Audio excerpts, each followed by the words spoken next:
Hello students, ఈ వీడియోలో మనము తెలుగులో ఇంపార్టెంట్ పద్యాలు, భావము, ప్రతిపదార్థము ఇవి డిస్కస్ చేద్దాం. మొదటిగా భవదీయార్చన సేయుచో ప్రథమ పుష్పం బెన్న సత్యంబు, రెండవ పుష్పంబు దయాగుణం, బతి విశిష్టం బేకానిష్ట సమోత్సవ సంపత్తి, తృతీయ పుష్పమది భాస్త్వద్భక్తి సంయుక్తి యోగ విధానం భవిలేని పూజల మదింగైకోవు సర్వేశ్వర. దీని భావం ఏంటంటే, సర్వేశ్వర నీ పూజ చేసేటప్పుడు మొదటి పుష్పం సత్యం, రెండవ పుష్పం దయ, మూడో పుష్పం మిక్కిలి విశిష్టమైన ఏకాగ్రత. ఇది భక్తి యోగ విధానం. ఈ మూడు పుష్పాలు లేని పూజలను నీవు అంగీకరించవు కదా అనేది భావం. ఈ పద్యానికి భావం. ఈ పద్యానికి ప్రతిపదార్థం ఎలా రాయాలో చూద్దాం. లాస్ట్ వర్డ్ సర్వేశ్వర ఉంది కదా స్టూడెంట్స్, మన ప్రతిపదార్థము ఆ వర్డ్ నుంచి రాయాలి. సర్వేశ్వర, సర్వ ప్లస్ ఈశ్వర అని రాయొచ్చు, లేకుంటే ఉన్న వర్డ్ యాజ్ ఇట్ ఈస్గా రాసి సర్వేశ్వర అంటే లోకాలన్నిటికీ ప్రభువైన ఓ ఈశ్వర, భవదీయ అర్చన అంటే ఇందులో రెండు వర్డ్స్ ఉన్నాయి. భవదీయ అంటే నీ యొక్క అర్చన, అర్చన అంటే పూజ, చేయుచో చేయుచు చేసేటప్పుడు. నెక్స్ట్ ప్రథమ పుష్పంబు మొదటి పువ్వు ఆర్ మొదటి పుష్పము, సత్యంబు సత్యంబు అంటే సత్యము, రెండవ పుష్పంబు అంటే రెండవ పువ్వు, రెండవదైన పుష్పం అంటే పువ్వు, దయాగుణంబు కార్యం అనే గుణము, బతి విశిష్టం అంటే ఇక్కడ అతి విశిష్టంబు మిక్కిలి గొప్ప విశేషమైన, ఏకానిష్ట ఏకాగ్రత అనే సమోత్సవ చక్కని ఉత్సవం అనే సంపత్తి ఐశ్వర్యం, తృతీయ పుష్పం ఇది తృతీయ పుష్పం యొక్క లక్షణం. అది ఆ విధంగా మూడు పువ్వులు సమర్పించడం, భాస్వత్ ప్రకాశించే భక్తి యోగ విధానంబు భక్తితో కూడిన పద్ధతి. అవి లేని అంటే ఈ మూడు సత్యము దయ ఏకాగ్రత లేని పూజలను, లేనటువంటి పూజలను మది నీ మనసులో కైకోవు అంగీకరించవు కదా అనేది ఈ దానికి ప్రతిపదార్థం. సో ఈ విధంగా ప్రతిపదార్థం రాయాల్సి ఉంటుంది స్టూడెంట్స్. సో ఇప్పుడు రెండవ పద్యం చూద్దాం. నెక్స్ట్ పద్యాన్ని నేను రాగంతో పలకలేకపోతున్నాను, దానికి మన్నించండి. పొత్తంపై కడునేర్పుతో హితము నుద్బోధించు మిత్రుండు, సంవిత్తంపై యొక్క కార్యసాధనమునంబైన కృపానమై ఎరుల నాహారించు మిత్రుండు, ప్రోచిత్తంపై సుఖమిచ్చు మిత్రుడు దగన్ శ్రీ లోంక రామేశ్వర. దీనికి భావం ఏంటంటే, శ్రీ లొంక రామేశ్వర మిత్రుడు పుస్తకం మాదిరిగా మిక్కులి నేర్పుతో హితాన్ని బోధిస్తాడు, కార్యాన్ని సఫలం చేయడంలో విలువైన ధనం వలె ఉపకరిస్తాడు, స్వాధీనమైన కత్తిలా శత్రువులను సంహరిస్తాడు, నిండు మనస్సై సుఖాన్ని ప్రసాదిస్తాడు. ఇప్పుడు ప్రతిపదార్థం చూద్దాము. ప్రతిపదార్థంలో లాస్ట్ వర్డ్ మనం ఇక్కడ స్టార్టింగ్లో రాయాల్సి ఉంటుంది. ప్రతిపదార్థంలో శ్రీ లొంక రామేశ్వర, ఈ లొంక రామేశ్వరని మూడు పదాలుగా రాయాలి. శ్రీ అంటే వెన్నగల, లొంకలో వెలిసిన రామేశ్వర ఓ రామేశ్వర స్వామి, మిత్రుండు స్నేహితుడు, పొత్తంబై మొదటి పదము ఇక్కడ రాయాల్సి ఉంటుంది. పొత్తంబై అంటే పుస్తకము వంటివాడు, మిత్రుడు పుస్తకం వంటివాడు, కడున్ మిక్కిలి, నేర్పుతో హితమున్ మంచిని అంటే మేలు చేకూర్చు దానిని, ఉద్బోధించున్ బోధిస్తాడు, మిత్రుండు స్నేహితుడు, సంవిత్తంబై విలువైన ధనమై, ఒక కార్యసాధమునన్ ఒక కార్యాన్ని సాధించే పనిలో వెల్గుందున్ ప్రకాశిస్తాడు, స్వాయత్తంబైన తనకు స్వాధీనమైన, కృపానమై ఖడ్గము వంటివాడు, అరులన్ శత్రువులను, ఆహారించున్ ఆరగిస్తాడు అంటే సంహరిస్తాడు, మిత్రుడు స్నేహితుడు, తగు విధంగా, ప్రోచిత్తంబై నిండు మనసు కలవాడై, సుఖాన్ని ఇస్తాడు. ఊరూరం జనులెల్ల భిక్షమిడిరో, యుండం గుహల్ గల్గవో చీరానీకము, వీధులం దొరకదో శీతామృత స్వచ్ఛవా పూరం బేరుల బారదో, తపసులం బ్రోవంగ నీ ఓపవో చేరం బోవుదురేల రాజుల జనుల్ శ్రీకాళహస్తీశ్వర. దీని అర్థం ఏంటంటే స్టూడెంట్స్, శ్రీకాళహస్తీశ్వర తినటానికి అడిగితే ఎవరైనా ఇంత భిక్షం పెడతారు, నివసించడానికి గుహలున్నాయి, వస్త్రాలు వీధుల్లో దొరుకుతాయి, తాగడానికి నదుల్లో చల్లని అమృతం వంటి స్వచ్ఛమైన నీరు దొరుకుతుంది, తాపసులను కాపాడటానికి నీ ఉన్నావు, అయినా ఈ ప్రజలు రాజులను ఎందుకు ఆశ్రయిస్తారో తెలియదు అనేది ఈ పద్యానికి భావం. ఇప్పుడు ఈ పద్యానికి ప్రతిపదార్థం ఎలా రాయాలో చూస్తాం. సో మనకి ఇక్కడ లాస్ట్ వర్డ్ శ్రీకాళహస్తీశ్వర ఏదైతుందో అది ప్రతిపదార్థంలో మొదటి వర్డ్గా రాయాలి.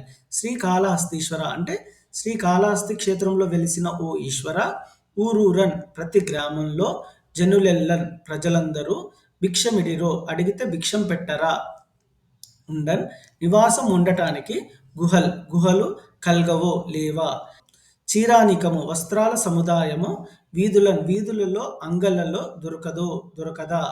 శీతామృత స్వచ్ఛ పూరంబు శీత చల్లని అమృతం వంటి స్వచ్ఛ నిర్మలమైన వా పూరంబు వీటి ప్రవాహం ఎరులన్ సెలయేళ్లలో పారదో ప్రవహించట్లేదా అనేది ఈ పద్యం యొక్క ప్రతిపదార్థం. స్టూడెంట్,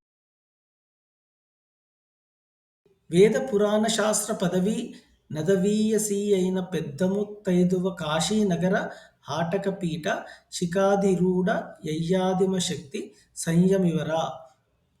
ఇటు రమ్మని పిలిచే అస్తసం జ్ఞాతరేలీల రత్న ఖచితాభరణంబుల గల్లు గల్లునన్. దీని అర్థం ఏంటంటే, వేద పురాణ శాస్త్రాలు నిర్దేశించే జ్ఞాన స్వరూపిణి ఈ ముత్తైదువ కాశీనగరం అనే స్వర్ణపీఠ శిఖరాన్ని అధోవరించి ఉన్న ఆదిశక్తి చేతికి ధరించిన రత్న కంకణాలు గల్లు గల్లుమనేటట్లు ఆదరంతో చెయ్యి ఊపుతూ ఓ సంయమీంద్ర ఇటురా అని పిలిచింది. దీనికి ప్రతిపదార్థం చూద్దాం స్టూడెంట్స్. వేద పురాణ శాస్త్ర పదవి నీయసి అయిన వేద అంటే వేదముల యందు, పురాణముల యందు, శాస్త్రముల యందు, పదవి మార్గమునకు, నదనీయసీయమైన అంటే మిక్కిలి దూరమునందు లేని పెద్ద ముత్తైదువ పెద్దదైన పురంధ్రి కాశీనగరం అనేది హాటక పీఠ స్వర్ణపీఠము యొక్క శిఖరముందు అధిరోహించుననున్న అయ్యాదిమ శక్తి ఆ ఆదిశక్తి స్వరూపిణి హస్త సంజ్ఞ చేతి సంజ్ఞయందు వెల్లడి యూపుతున్న ఆదరముతో కూడిన లీలన్ విలాసముతో రత్న ఖచితాభరణంబులు ఎలా రాయాలంటే దీన్ని రత్నములతో ఖచిత పొదగబడిన ఆభరణంబులు నగలు గల్లు గల్లుమని శబ్దం చేస్తుండగా సంయమీవర ఓ మునీశ్వర ఇటు రమ్ము ప్లస్ అని ఇలా రమ్మని పిలిచింది. తెలంగాణ భవదీయ పుత్రకలతో అనే ప్రతిపదార్థం ఇచ్చాడు. దానికి సొల్యూషన్ చూద్దాం.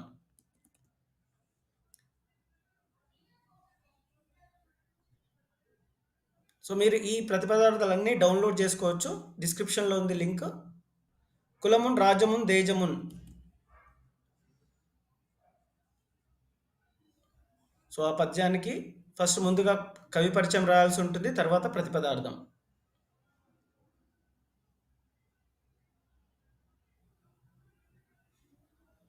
చివరిగా ప్రతిపదార్థంలో తాత్పర్యం రాయాలి.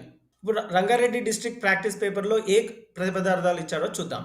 కారే రాజులు రాజ్యములు గలగవే. సో కారే రాజులు రాజ్యము గలగవే ఈ పద్యానికి ప్రతిపదార్థం చూసుకోవచ్చు.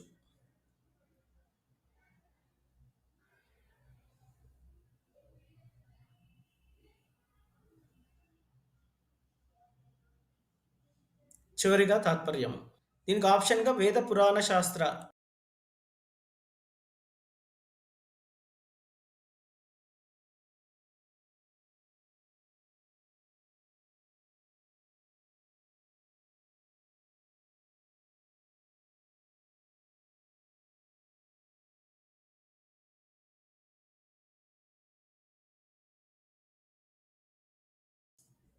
Rangareddy district pre final 2 question పేపర్లో ప్రతిపదార్థాలు అడిగాడు. అవేంటి అంటే కులమున్ రాజ్యం. రంగారెడ్డి డిస్ట్రిక్ట్లో హైదరాబాద్ డిస్ట్రిక్ట్ ప్రాక్టీస్ పేపర్లో ఒకటే ప్రతిపదార్థం అడిగాడు. Rangareddy district Hyderabad district question పేపర్లో సేమ్ ప్రతిపదార్థం అడిగాడు. దీనికి ఆప్షన్గా పుత్తంబై కడు నేర్పుతో అనే పద్యం ఇచ్చి ప్రతిపదార్థం రాయమన్నాడు. మీరు ప్రతిపదార్థం చూడొచ్చు ఈ పద్యానికి.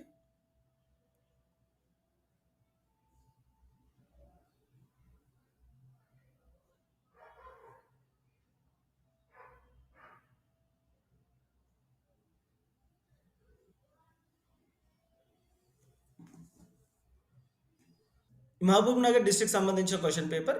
ఇందులో ఏ ప్రతిపదార్థాలు అడిగాడంటే కారే రాజులు రాజములు గలగవే. So Rangareddy district pre final paper 2లో ఇదే అడిగాడు. హైదరాబాద్ డిస్ట్రిక్ట్ ప్రాక్టీస్ పేపర్లో కూడా ఇదే అడిగాడు. So this seems very important.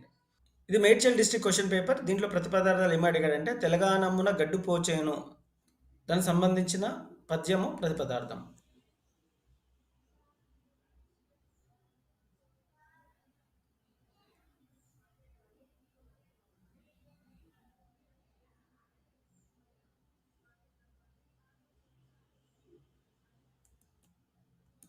దీనికి ఆప్షన్గా పొత్తంపై కడు నేర్పుతో హితము. మీరు పొత్తంపై కడు నేర్పుతో హితం అనే పద్యానికి ప్రతిపాదన చూడొచ్చు.